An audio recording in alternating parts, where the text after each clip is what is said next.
ನಮಸ್ಕಾರ ವೀಕ್ಷಕರೇ.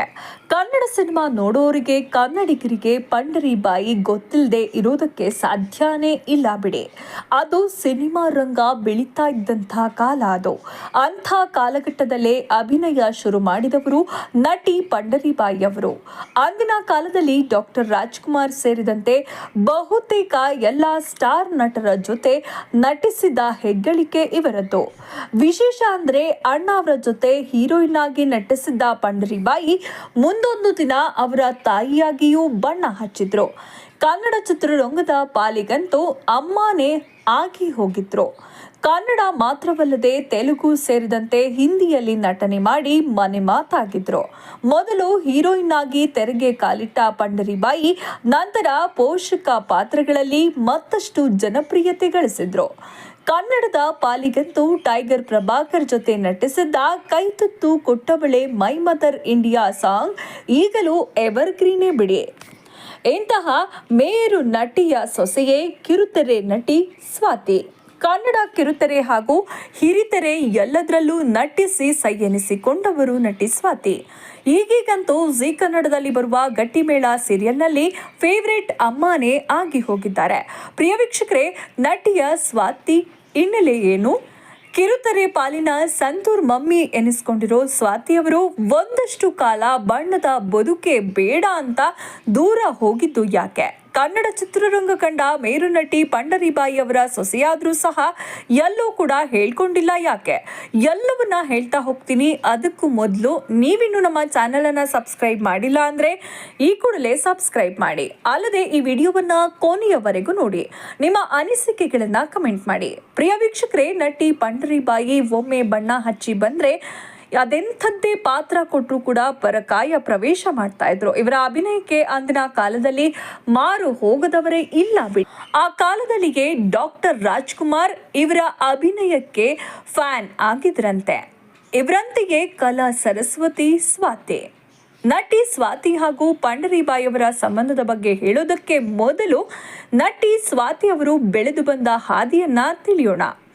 ವೀಕ್ಷಕರೇ, ನಟಿ ಸ್ವಾತಿ ಕಿರುತೆರೆಗೆ ಕಾಲಿಟ್ಟಿದ್ದು ತುಂಬಾನೇ ಆಕಸ್ಮಿಕ. ಶೇಷಾದ್ರಿಪುರಂ ಕಾಲೇಜಿನಲ್ಲಿ ಓದ್ತಾ ಇದ್ದಾಗ ಕರಿಬಸವಯ್ಯ ಅವರು ಇವರ ಕಾಲೇಜಿನಲ್ಲಿ ಲ್ಯಾಬ್ ಟೆಕ್ನಿಷಿಯನ್ ಆಗಿದ್ರು. ಇದೇ ಹೊತ್ತಲ್ಲೇ ಸುನಿಲ್ ಪುರಾಣಿಕ್ ಅವರು ಧಾರಾವಾಹಿಗೆ ನಾಯಕಿಯನ್ನ ಹುಡುಕ್ತಾ ಇರುವ ಬಗ್ಗೆ ಹೇಳ್ತಾರೆ. ನೋಡಮ್ಮ, ನಿನಗೆ ನಟನೆಯಲ್ಲಿ ಇಂಟ್ರೆಸ್ಟ್ ಇದೆಯಾ ಅಂತ ಹೇಳು ಅಂತ ಕೇಳ್ತಾರೆ. ಆ ಕ್ಷಣ ಅವರಿಗೆ ಏನು ಹೇಳಬೇಕು ಅಂತ ಗೊತ್ತಾಗೋದೇ ಇಲ್ಲ. ನಮ್ಮ ತಂದೆಯನ್ನ ಕೇಳ್ಬಿಟ್ಟು ಹೇಳ್ತೀನಿ ಅಂದಿದ್ರಂತೆ. ಇದಾದ ಸ್ವಲ್ಪ ದಿನಕ್ಕೆ ಸುನಿಲ್ ಪುರಾಣಿಕ್ ಹಾಗೂ ಕರಿಬಸವಯ್ಯ ಸೀದಾ ಸ್ವಾತಿ ಅವರ ಮನೆಗೆ ಬರ್ತಾರೆ. ಸರ್, ನಿಮ್ಮ ಮಗಳನ್ನ ನಮ್ಮ ಧಾರಾವಾಹಿಯಲ್ಲಿ ನಟಿಸೋಕೆ ಅವಕಾಶ ಮಾಡಿಕೊಡಿ ಅಂತ ಮನವಿಯನ್ನ ಮಾಡ್ತಾರೆ. ಒಲ್ಲದ ಮನಸ್ಸಿನಲ್ಲಿಯೇ ಸ್ವಾತಿ ಅವರ ತಂದೆ ಒಪ್ಕೋತಾರೆ.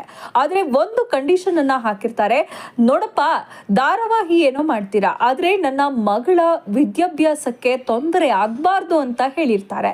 ಹೀಗೆ ಸ್ವಾತಿ ಅವರು ನಟಿಸಿದ ಮೊದಲ ಧಾರಾವಾಹಿ ನೀ ಬರೆದ ಪಾತ್ರ ನಾನಲ್ಲ. ಆದರೆ ಇಲ್ಲೊಂದು ಇಂಟ್ರೆಸ್ಟಿಂಗ್ ಸಂಗತಿ ನಡೆದಿತ್ತು. ಸ್ವಾತಿ ಮೊದಲು ಒಪ್ಕೊಂಡಿದ್ದು ಸುನಿಲ್ ಪುರಾಣಿಕ್ ಅವರ ಧಾರಾವಾಹಿಗೆ. ಆದರೂ ಕೂಡ ಅದಕ್ಕೂ ಮೊದಲೇ ಒಂದು ಧಾರಾವಾಹಿಗೆ ಬಣ್ಣ ಹಚ್ಚಿದ್ರು. ನಂತರ 1995ರಲ್ಲಿ ಗಿರೀಶ್ ಕಾಸರವಳ್ಳಿ ಅವರ ನಿರ್ದೇಶನದಲ್ಲಿ ಬಂದ ಕ್ಷೌರ್ಯ ಸಿನಿಮಾದಲ್ಲಿ ಮೊಟ್ಟ ಮೊದಲ ಬಾರಿಗೆ ನಟಿಯಾಗಿ ಅಭಿನಯಿಸ್ತಾರೆ. ಇದಾದ ಮೇಲೆ ಆಟ ಹುಡುಗಾಟ ಸೇರಿದಂತೆ ಸಾಕಷ್ಟು ಸಿನಿಮಾಗಳಲ್ಲಿ ನಾಯಕಿಯಾಗಿ ನಟಿಸಿದ್ರು. ಆ ಸಮಯದಲ್ಲಿ ತುಂಬಾನೇ ಬ್ಯುಸಿಯಾಗಿ ಹೋಗ್ತಾರೆ. ಅದೆಷ್ಟರ ಮಟ್ಟಕ್ಕೆ ಅಂತ ಅಂದ್ರೆ ಒಂದೆರಡು ಗಳಿಗೆ ಕೂಡ ಬಿಡುವಿಲ್ಲದಷ್ಟು ಕೈ ತುಂಬಾ ಆಫರ್ಗಳು ಇರ್ತಾವೆ.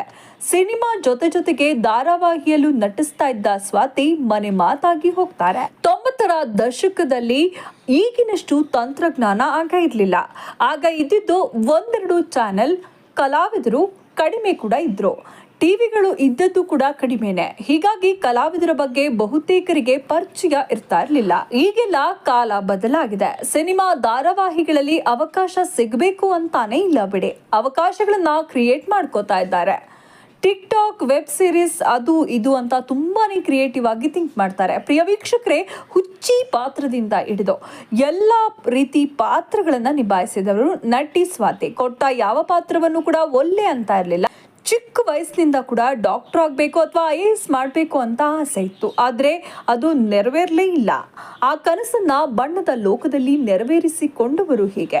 ಇನ್ನು ಸಿನಿಮಾ ರಂಗದಲ್ಲಿ ಸಾಕಷ್ಟು ಬ್ಯುಸಿ ಇದ್ದ ಹೊತ್ತಲ್ಲಿ ನಟಿ ಸ್ವಾತಿ ಗುರುದತ್ ಎಂಬುವರ ಜೊತೆ ದಾಂಪತ್ಯ ಜೀವನಕ್ಕೆ ಕಾಲಿಟ್ರು. ಮದುವೆಯಾದ ಬಳಿಕ ಕಂಪ್ಲೀಟ್ ಆಗಿ ಬಣ್ಣದ ಲೋಕದಿಂದ ದೂರವೇ ಉಳಿದು ಬಿಡ್ತಾರೆ. ಕಿರುತೆರೆಯಲ್ಲೇ ಆಗಲಿ ಅಥವಾ ಹಿರಿತೆರೆಯಲ್ಲೇ ಆಗಲಿ ಎಲ್ಲೂ ಕೂಡ ಕಾಣಿಸ್ಕೊಳ್ಳೋದಿಲ್ಲ. ಇದಕ್ಕೆ ಕಾರಣ ಅವರ ಮಗನ ಲಾಲನೆ ಪಾಲನೆಯಲ್ಲಿ ಸಮಯ ಕೊಡಬೇಕಾಗಿತ್ತು. ಹೀಗಾಗಿ ವೃತ್ತಿ ಸಾಕು ಅಂತ ದೂರವಾಗಿಯೇ ಬಿಡ್ತಾರೆ. ಸುಮಾರು 6 ವರ್ಷಗಳ ಬಳಿಕ ಬಣ್ಣದ ಲೋಕಕ್ಕೆ ಮರಳೋದಕ್ಕೆ ಕಾರಣ ಆಗಿದ್ದೇ ನಟಿ ಹರಿಣಿ. ನಟಿ ಹರಿಣಿ ಯಾವಾಗಲೂ ಕೂಡ ಸ್ವಾತಿಗೆ ಸ್ಫೂರ್ತಿಯಂತೆ. ಮತ್ತೆ ನಟನೆಗೆ ಅವಕಾಶ ನೀಡಿದವರು ಅಶುಬೇದ್ರ ಮತ್ತು ಶ್ರುತಿ ನಾಯ್ಡು. ಶ್ರುತಿ ನಾಯ್ಡು ಅವರಿಗೆ ಒಂಥರ ಸ್ವಾತಿ ಅವರು ಅಂದ್ರೆ ಆಸ್ಥಾನ ಕಲಾವಿದೆ ಇದ್ದಂಗೆ. ಯಾವುದೇ ಹೊಸ ಪ್ರಾಜೆಕ್ಟ್ ಇದ್ರೂ ಕೂಡ ಅವರ ಮೇಲಿನ ಅಭಿಮಾನದಿಂದ ಮೊದಲು ಇವರನ್ನೇ ಅಪ್ರೋಚ್ ಮಾಡ್ತಾ ಇದ್ರಂತೆ. ಸಾಗರ ಸಂಭ್ರಮ ಅನ್ನೋ ಸೀರಿಯಲ್ ಮೂಲಕ ಮತ್ತೆ ಕಂಬ್ಯಾಕ್ ಅನ್ನ ಮಾಡ್ತಾರೆ. ಅಲ್ಲಿಂದ ಇಲ್ಲಿವರೆಗೂ ಸಾಕಷ್ಟು ಸೀರಿಯಲ್ಗಳಲ್ಲಿ ನಟಿಸಿದ್ದಾರೆ. ಸುದೀರ್ಘ ಬ್ರೇಕ್ನ ನಂತರ ಮಾಡಿದ ಮೊದಲ ಸಿನಿಮಾವೇ ಪುನೀತ್ ರಾಜ್ಕುಮಾರ್ ಅಭಿನಯದ ಚಕ್ರವ್ಯೂಹ ಸಿನಿಮಾ. ನಂತರ ರಾಜ್ ವಿಷ್ಣು, ಹರಿಶ್ಚಂದ್ರ, ಪಡ್ಡೆ ಹುಲಿ, ತಾರಕ್, ಅನಂತ್ ವರ್ಸಸ್ ನುಸ್ರುತ್, ರಾಮಾರ್ಜುನ, ಯುವರತ್ನ ಸೇರಿದಂತೆ ಸಾಕಷ್ಟು ಸಿನಿಮಾ ಮಾಡಿದ್ರು. ದೂರದರ್ಶನದಲ್ಲಿ 450 ಧಾರಾವಾಹಿಗಳಲ್ಲಿ ನಟಿಸಿದ್ದಾರೆ. ಪ್ರೇಕ್ಷಕರೇ, ಇಷ್ಟೆಲ್ಲ ಸಿನಿಮಾ ಧಾರಾವಾಹಿ ಮಾಡಿರೋ ನಟಿ ಸ್ವಾತಿ ಹಿರಿಯ ನಟಿ ಪಂಡರಿಬಾಯಿ ಅವರ ಸೊಸೆ. ಆಕೆಯ ನಟನಾ ಚತುರತೆ ಸೊಸೆಗೂ ಬಂದಿದೆ. ಕನ್ನಡ ಸಿನಿಮಾ ರಂಗದಲ್ಲಿಯೇ ಈ ವಿಚಾರ ಬಹುತೇಕರಿಗೆ ಇದು ಗೊತ್ತಿಲ್ಲ. ಯಾಕಂದ್ರೆ ಸ್ವಾತಿ ಈ ಬಗ್ಗೆ ಎಲ್ಲೂ ಹೇಳ್ಕೊಂಡಿಲ್ಲ. ಅಂದ್ರೆ ದಿಮಾಕಿನಿಂದ ಹೇಳ್ಕೊಳ್ದೆ ಇರೋದಲ್ಲ, ಅತ್ತೆ ಹೆಸರು ಹೇಳ್ಕೊಂಡು ದೊಡ್ಡಸ್ತಿಕೆ ಮಾಡುವ ಮನಸ್ಥಿತಿ ಇವರದಲ್ಲ. ವೀಕ್ಷಕರೇ, ನಟಿ ಸ್ವಾತಿ ಪಂಡರಿಬಾಯಿ ಅವರ ಸ್ವಂತ ಸೊಸೆಯಲ್ಲ. ಹಾಗಂತ ದೂರದ ಸಂಬಂಧಿ ಏನಲ್ಲ. ಪಂಡರಿಬಾಯಿ ಅವರ ಸಹೋದರಿ ಮೈನಾವತಿ ಅವರ ಮಗಾನೇ ಗುರುದತ್. ಈ ಗುರುದತ್ ಅವರನ್ನೇ ಮದುವೆಯಾಗಿದ್ದು ನಟಿ ಸ್ವಾತಿ. ಕನ್ನಡ ಸಿನಿಮಾ ಇಂಡಸ್ಟ್ರಿ ಹಾಗೂ ಕಿರುತೆರೆಯಲ್ಲಿ ಇವರನ್ನ ಸಂತೂರ್ ಮಮ್ಮಿ ಅಂತ ಕರೀತಾರಂತೆ. ಯಾಕಂದ್ರೆ ಇವರು ಬಣ್ಣದ ಲೋಕಕ್ಕೆ ಕಾಲಿಟ್ಟಿದ್ದು 1995ರಲ್ಲಿ. ಇಲ್ಲಿಗೆ ಸರಿಸುಮಾರು 30 ವರ್ಷ ಆಗ್ತಾ ಬಂತು. ಆದರೆ ಈಗಲೂ ಸಹ ಚಿರ ಯುವತಿಯಂತೆ ಇದ್ದಾರೆ. ಅದಕ್ಕಾಗಿಯೇ ಇವರನ್ನ ಸಿನಿಮಾ ಸೆಟ್ಗಳಲ್ಲಿ ಸಂತೂರ್ ಮಮ್ಮಿ ಅಂತಾನೆ ರೇಗಿಸ್ತಾರಂತೆ. ಸದ್ಯ ಜಿ ಕನ್ನಡ ವಾಹಿನಿಯಲ್ಲಿ ಪ್ರಸಾರವಾಗ್ತಾ ಇರುವಂತಹ ಗಟ್ಟಿಮೇಳ ಧಾರಾವಾಹಿಯಲ್ಲಿ ವೇದಾಂತ್ ತಾಯಿ ವೈದೇಹಿ ಪಾತ್ರದಲ್ಲಿ ಕಾಣಿಸ್ಕೊಳ್ತಾ ಇದ್ದು ಇದು ಜನ ಮೆಚ್ಚುಗೆಗೆ ಪಾತ್ರರಾಗ್ತಾ ಇದೆ. ವೀಕ್ಷಕರೇ, ಈ ವಿಡಿಯೋ ಇಷ್ಟ ಆದಲ್ಲಿ ಲೈಕ್ ಮಾಡಿ, ಶೇರ್ ಮಾಡಿ, ಕಮೆಂಟ್ ಮಾಡಿ. ನೀವಿನ್ನು ನಮ್ಮ ಚಾನೆಲ್ ಅನ್ನ ಸಬ್ಸ್ಕ್ರೈಬ್ ಮಾಡಿಲ್ಲ ಅಂದ್ರೆ ಈ ಕೂಡಲೇ ಸಬ್ಸ್ಕ್ರೈಬ್ ಮಾಡಿ. ಧನ್ಯವಾದಗಳು.